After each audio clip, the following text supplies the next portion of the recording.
시편 20편 7절부터 8절까지 다 찾으셨습니까? 찾으셨으면 같이 한 음성으로 봉독하겠습니다.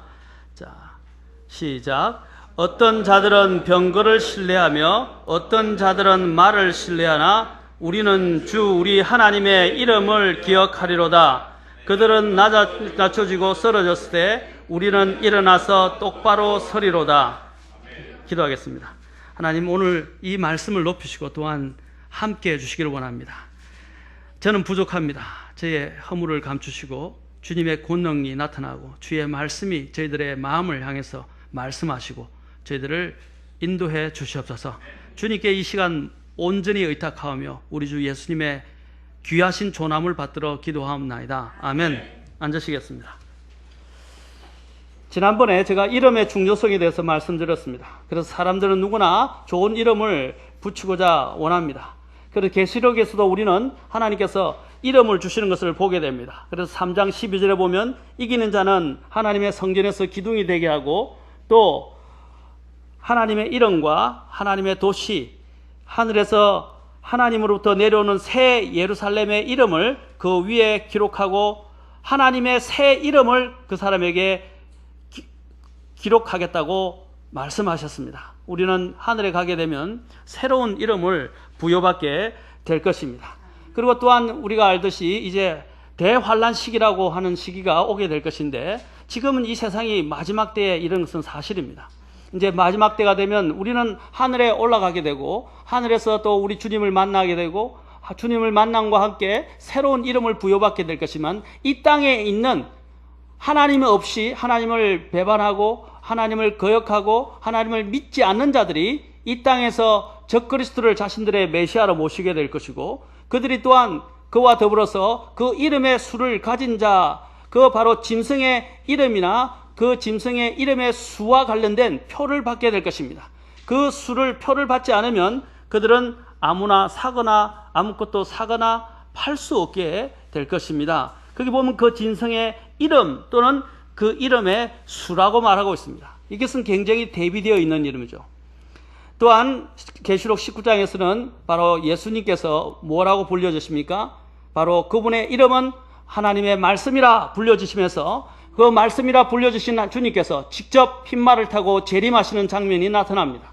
그때 그분의 옷과 넓적다리에 또 다른 이름이 있는데 왕들의 왕이요 주들의 주라고 기록된 그 이름이 그곳에 쓰여 있는 것을 보게 됩니다. 바로 그분은 여기서 불려지는 대로 모든 만왕의 왕이시고 만주의 주시라는 것입니다. 그리고 또한 제가 또 지난 시간에 봤듯이 또한 성벽이 있고 12문이 있는데 12문에는 12천사가 있고 또 그 문들의 이름들이 기록되어 있다고 했습니다. 그 이름들은 바로 이스라엘 자손들의 12이름이었다라고 말씀드렸습니다. 그리고 또한 12보석들이 있는데 12기초가 있는데 그것은 12보석으로 되어 있었어요. 이 세상에서 구할 수 없는 12보석인데 그것은 바로 12사도의 이름이 기록되어 있다는 것이에요. 그 정도로 하나님은 이름을 중요시 여기십니다. 우리는 예수 그리스도를 믿을 때 새 이름을 부여받게 될 것이고 또한 그 새 이름을 통해서 영원히 하늘에서 살아가게 될 것입니다. 그래서 그 이름이라는 것은 중요한 의미를 갖는다고 했습니다. 또한 지난번에 예화를 통해서 한 제수가 한 왕의 특사를 통해서 죄를 사면받게 된 것을 보았습니다. 죽음 직전에 사면을 당했는데 왕이 자신의 이름으로 의인을 찍게 되고 이름으로 서명을 해서 만약에 이런 특별 사면권을 전령을 통해서 주었다고 해보십시오. 그러면 어떻게 되겠습니까? 그는 바로 죄에 석방되어서 풀려나게 된다는 것입니다. 바로 우리가 믿고 있는 우리 주 예수님께서 바로 우리의 모든 죄를 용서해 주시고 우리를 영원한 죄의 형벌로부터 사면시켜 주셨다는 사실입니다. 바로 영원의 죄의 형벌의 장소라 불려지는 그 지옥, 영원한 감옥으로부터 우리를 사면시켜 주셨다는 것입니다.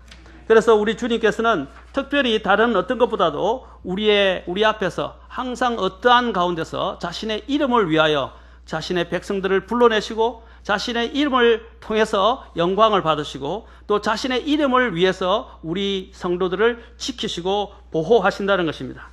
하나님의 이 보호하심은 얼마나 놀라운 것인지 모릅니다. 지난 시간에 하나님께서는 또한 신명기 17장 16절에서 말씀하시기를 사람은 자기를 위해 말을 많이 늘리지 말며 말을 많이 늘리려고 백성을 이집트로 돌아가게 하지 말지어다. 주께서 너에게 말씀하시기를 너희가 이후로는 그 길로 다시는 돌아가지 말라 하셨다 하였습니다. 그래서 여기서 말하는 이집트는 무엇을 상징한다고 그랬습니까? 세상을 상징한다고 그랬습니다.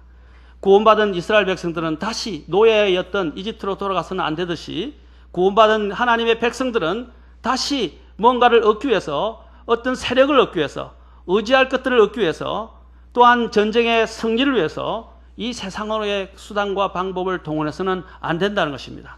우리의 영적인 싸움은 혈과 육의 싸움이 아니라 보이지 않는 영적 세력과의 싸움이라는 사실입니다. 그래서 우리는 신뢰할 수 없는 길을 선택해서는 안 된다는 것입니다. 오늘 여기서 보면 본문에서 보면 그들이 병거를 신뢰한다고 그랬습니다. 어떤 자들은 말을 신뢰한다고 그랬어요. 그 당시에 이 병거와 말은 전쟁의 승패를 좌우할 만큼 중요한 전쟁 무기였다고 말씀드렸습니다. 이런 전쟁 무기를 의지하지 말고 우리는 주 하나님의 이름을 기억하겠다라고 했습니다. 우리도 마찬가지입니다. 오늘날 우리에게 있게 될 권세는 어디에 있습니까? 권세는 어디에 있는 것입니까? 우리가 주님으로 모시고 있는 주님께 있고 그분의 이름에 권능이 있다는 사실입니다. 그래서 출애굽 시에 이집트가 많은 병거들로 막강한 군사력을 가지고 있었지만 그러나 하나님을 거절하고 자신의 군사력만을 가지고 이스라엘을 대적하려 하였기 때문에 홍해 가운데서 멸망을 당하게 되었던 것입니다. 이것은 하나님을 신뢰하지 않는 자들의 최종적인 결말들을 잘 보여주고 있는 것입니다. 우리의 안전을 보장해 주는 것은 본문에서 말하는 것처럼 병거나 말이 아니라 오직 하나님이십니다. 이 세상에 있는 전쟁 무기나 이 세상에 있는 갖고 있는 각종 뛰어난 것들이 아니라 첨단 무기나 첨단 또 문화나 첨단에 있는 여러 가지 뛰어난 것들이 아니라 의학이 아니라 오직 하나님만이 우리에게 생명을 주실 수 있고 영원한 생명을 주실 수 있는 분이라는 것입니다. 그래서 이사야서 52장에 보면 주님께서 이 성도들을 어떻게 다루시는지에 대해서 또 성도들을 위해서 어떻게 일하시는지에 대해서 보여주고 있습니다. 이사야서 52장 12절에 보면 하나님께서 이스라엘 백성들의 앞서가시고 그들의 후위대가 되어주시겠다고 말씀하셨습니다. 그분은 우리의 앞서서 인도하시는 분이고 그렇죠? 자, 이스라엘 백성들을 광야에서 인도하실 때 어떻게 했어요? 구름 기둥과 불 기둥으로 인도하셨죠? 그래서 그들을 안전하게 인도해 주셨어요. 또 뒤에서는 오늘 이 본문에서 이사야서 52장 12절에서는 그분께서 후위 군대가 되어주시겠다고 말씀하셨어요. 우리에게 있어서 전쟁을 치를 때 가장 위험한 곳이 어디예요? 항상 뒤통수를 맞는다 그러죠. 그렇죠? 뒤에가 이렇게 무방비로 노출돼서, 왜냐하면 우리는 뒤에 눈이 없기 때문입니다. 그렇죠? 그래서 어모사기를 갈 때 항상 뒤를 지켜보는 사람이 있어요. 마찬가지로 하나님께서는 우리를 인도하시는 분일 뿐 아니라 우리 뒤에서 우리를 지키시는 후위 군대가 되어주시겠다고 말씀하셨습니다. 이사야서 58장 8절부터 8절과 9절에서도 동일하게 주님께서 말씀하셨습니다. 자, 같이 한번 더 보겠습니다. 이사야서 58장 8절 9절.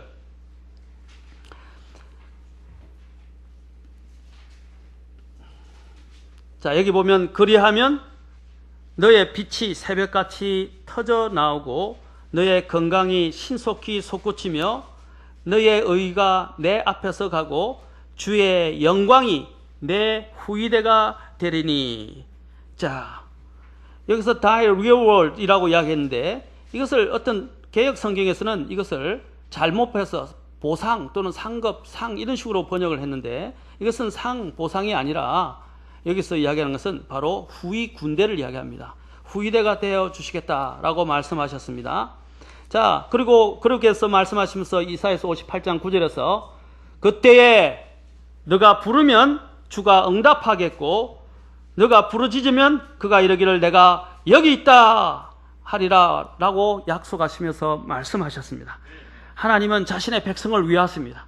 그리고 자신의 백성을 자신의 목숨을 통해서 건져내신 분이고 구원하신 분이시기 때문에 자신의 백성을 책임지시는 분이십니다. 그리고 보호할 책임이 누구에게 있습니까? 우리 주님께 있다는 사실입니다. 그래서 우리의 구원은 값진 것입니다. 우리의 행위로 말미암은 것이 아닙니다.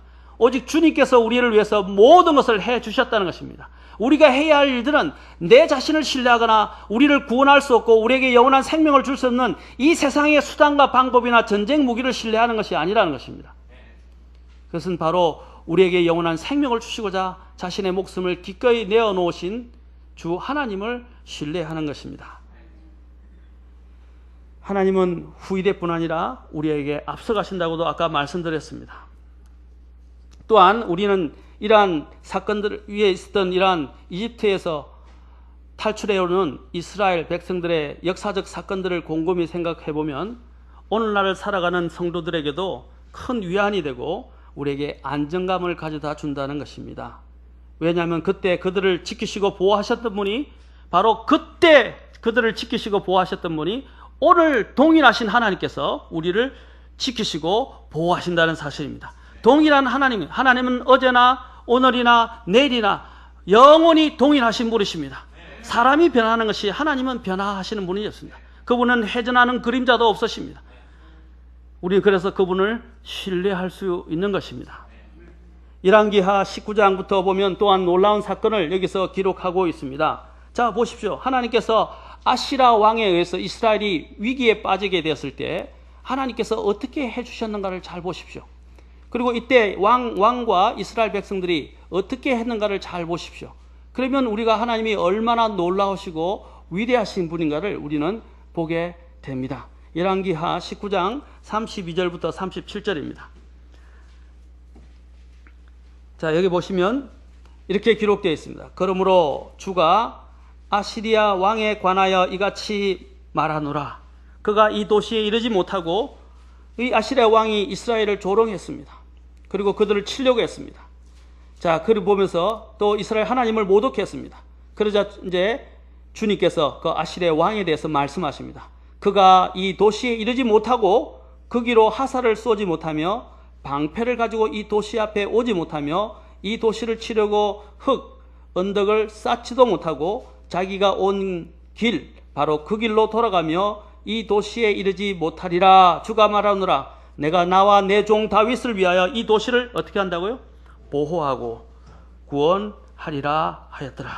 그 밤에 주의 천사가 나가 아시리아 사람들의 진영에서 몇 명을요? 18만 5천 명을 쳤다라고 말씀하십니다.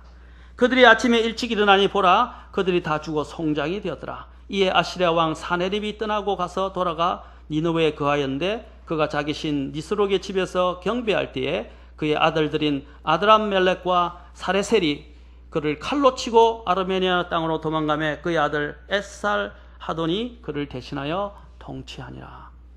믿으십니까? 18만 5천 명이 일시에 그 한밤에 죽었습니다. 누가 하신 것입니까? 이거는 신화가 아닙니다. 이것은 역사적 사실이고 실제로 있었던 일이라는 사실을 기억해야 합니다. 시편 127편 우리가 잘 아는 1절 2절에서는 뭐라고 말씀하십니까?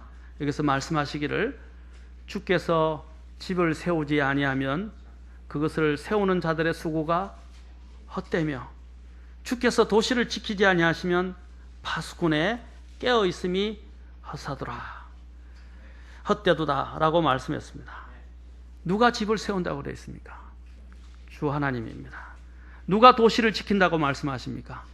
주 하나님입니다. 이스라엘을 지키시는 분도 하나님이셨어요. 이스라엘이 순종할 때는 하나님이 그들의 보호막이 되어 주셨어요. 어떤 군사도 그들을 칠 수가 없었어요. 그러나 그들이 불순종할 때는 하나님이 이방인들의 이교도들의 그 징계에 매에 하나님께서 그들을 넘겨주셨다는 것입니다. 오늘날도 마찬가지입니다. 하나님이 왜 우리가 어려움을 당하는가? 우리가 어려움을 당하는 대부분은 우리의 죄 때문입니다. 우리의 불순종 때문이에요. 우리 불순종이 쌓일 때 주님께서는 우리를 징계의 막대기를 드시는데 우리를 아프게 하실 수도 있고 우리를 또한 고난에 처하게 할 수도 있고 심지어는 여러 가지 재산을 뺏기게 할 수도 있고 건강을 잃게 만들 수도 있고 많은 일들을 합니다. 물론 하나님께서 그렇게 하실 때도 있어요. 또 마귀를 통해서 하나님께서 역사하시게 하실 때도 있어요. 또 자연적인 병도 있을 수 있어요. 그렇죠? 그러나 때로는 하나님은 자신의 자녀를 사랑하시기 때문에 이러한 어려움을 겪게 하거나 여러 가지 질고를 당하게 하셔서 그로 하여금 겸손하게 만드시고 깨닫게 만드신다는 사실입니다. 보통의 경우 우리가 이런 하나님의 징계를 당할 때, 또 다른 사람에게 억울하다고 억울함을 당할 때 우리가 제일 먼저 생각해야 될 게 뭐냐? 내가 주님 앞에 불순종하고 있는가를 봐야 됩니다. 내가 주님 앞에 죄가 있는가를 먼저 보아야 돼요. 왜냐하면 죄는 하나님 앞에 하나님을 기쁘시게 하지 못하기 때문에, 하나님은 그 자녀가 죄 가운데 빠져 있는 것을 원하지 않습니다. 죄에서 헤어나기를 원하시는, 하나님은 죄를 미워하십니다. 그래서 그 죄에서 헤어나지 못하고 죄에 사로잡혀 있는 그 죄인을, 사랑하는 그 죄인, 구원받은 죄인을 주께서는 다시 회복시키기 위해서 징계의 막대기를 드실 수밖에 없어요. 그것이 우리의 눈에는 막대기라고 했지만 이것은 상징적인 것이에요. 우리의 삶에 고난을 주신다는 것입니다. 그 고난은 당연한 거예요. 그것은 우리를 사랑하기 때문에 하나님이 그 징계의 막대기를 허용하시는 것입니다. 맞을 때, 그 징계의 막대기를 맞을 때 우리의 자세가 달라야 합니다. 우리는 하나님 앞에 바짝 엎드려야 합니다.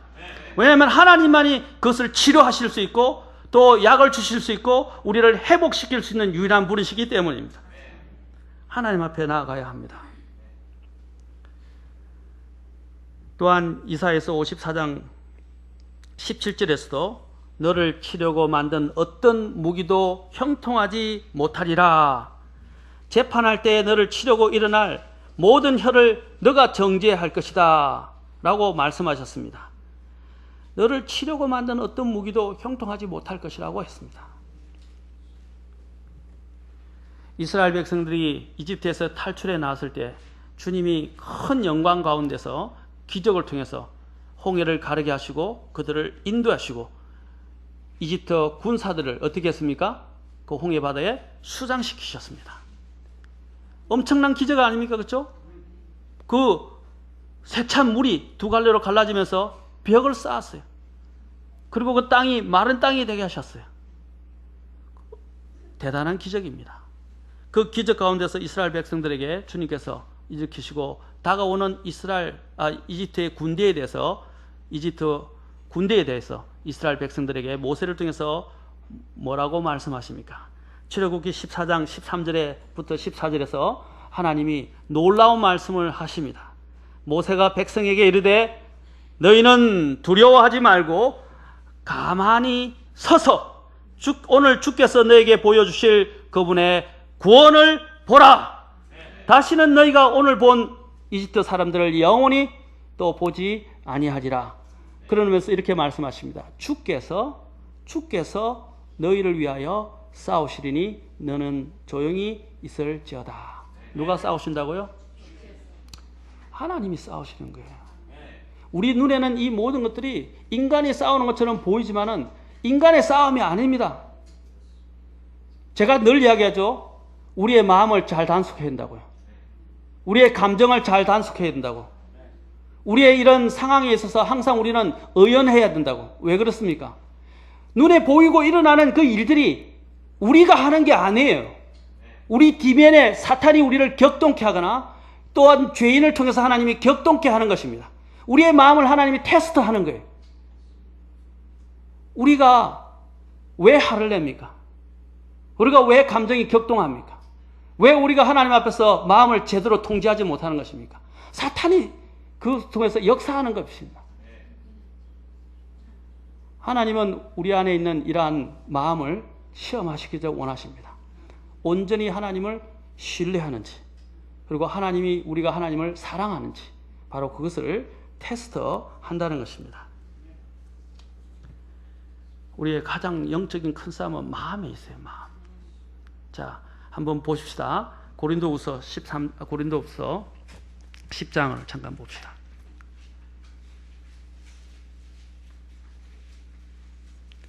고린도후서 10장.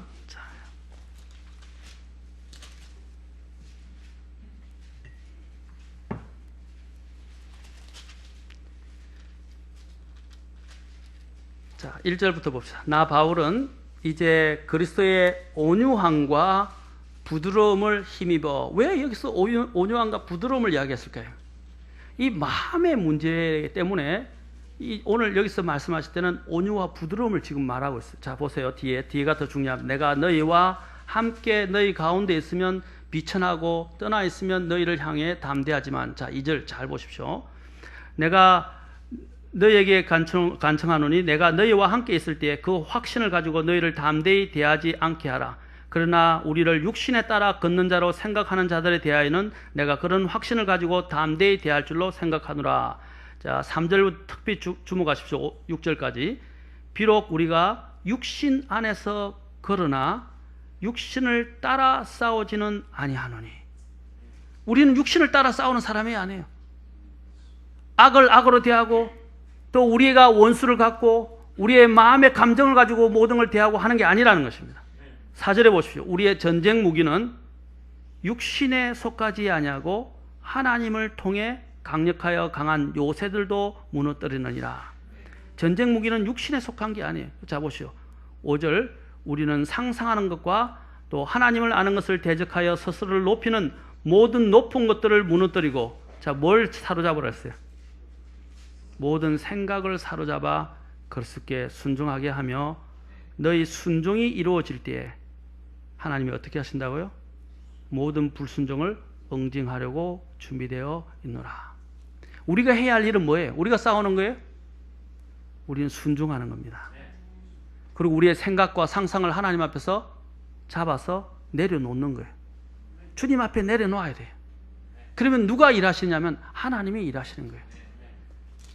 성숙한 사람들은 생각을 통제합니다. 성숙한 사람은 마음을 통제합니다. 성숙한 사람은 말을 통제하는, 혀를 통제하는 사람입니다. 이 싸움에서 지면 우리는 절제력을 잃게 됩니다. 이 싸움에서 지게 되면 우리는 영적 싸움에서 패배하게 됩니다. 하나님께서 오늘날 전쟁은 눈에 보이는 전쟁이 아닙니다. 눈에 보이지 않는 것들과의 싸움입니다. 에베소서로 잠깐 가보겠습니다. 한 번 더. 에베소서.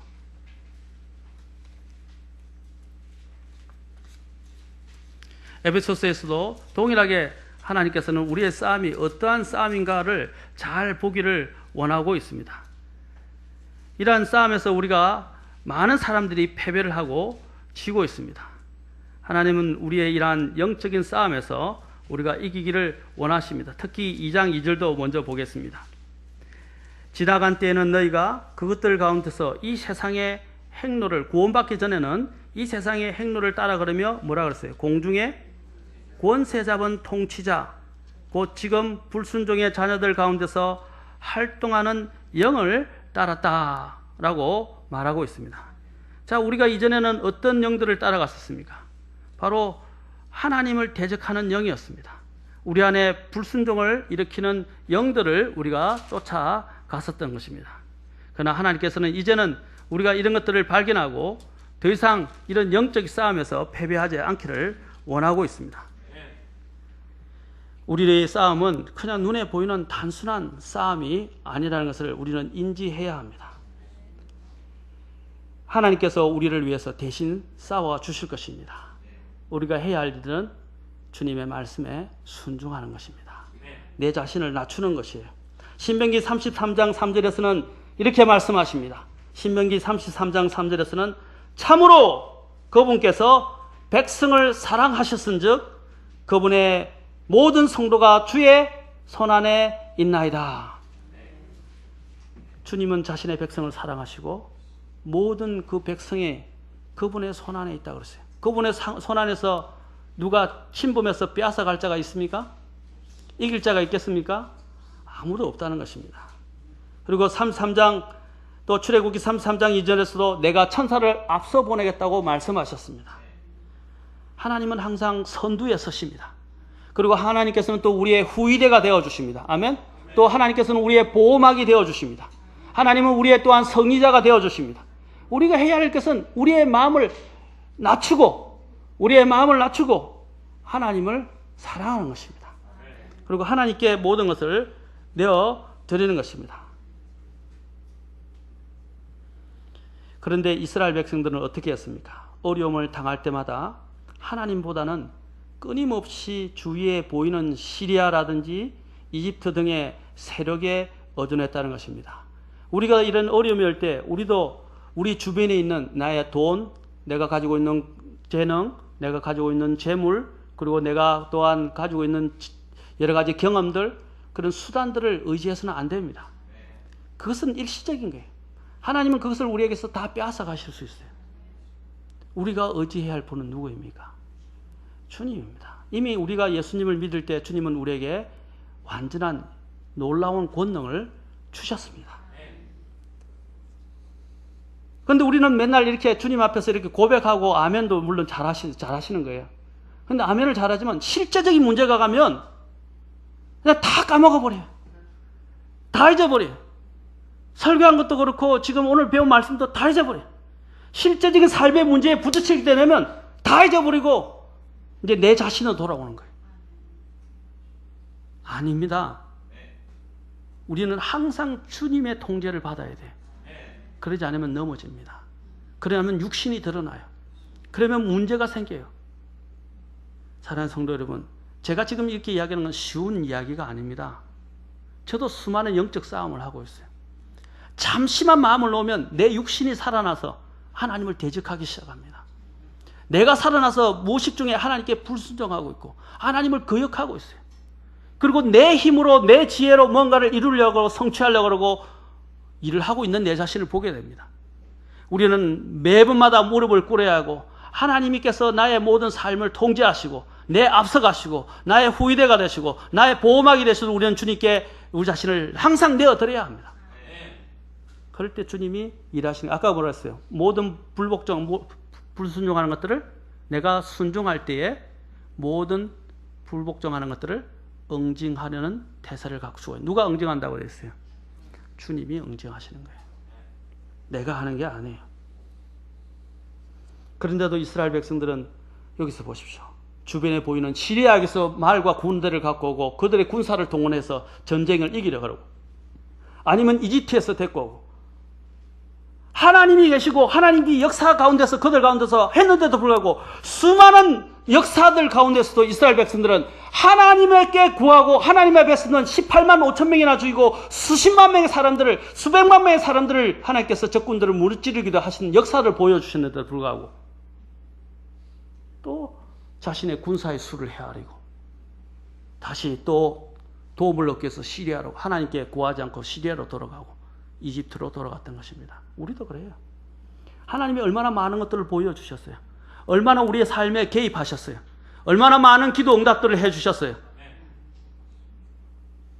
그런데도 불구하고 조금만 하나의 어려움이 오면 모든 하나님의 축복을 다 벗어 던져버리고 다 잊어버리고 그냥 그 안에 빠져가지고 하나님 앞에 한탄하고 불평하고, 우리의 삶이 그래요. 얼마나 하나님 앞에 불순종하는 삶입니까? 얼마나 많은 축복들로 우리에게 보여주시고 얼마나 많은 기적들 가운데서 우리를 인도해 주시고 우리의 생명을 구원해 주셨습니까? 그래도 우리의 마음은 잠깐의 어려움이 오면 모든 하나님의 축복을 잊어버려요. 사랑하는 성도 여러분, 그리 되어서는 안 됩니다. 우리 그리스도인은 그렇게 살도록 부르심을 받은 사람들이 아닙니다. 어려울 때일수록 하나님을 찬양하고 하나님의 얼굴을 구해야 합니다. 하나님은 왕국의 흥망성쇠도 하나님은 쥐고 계신 분이십니다. 대표적으로 저는 오늘 바빌론에 대해서만 말씀드리고 다음 시간에 계속하겠습니다.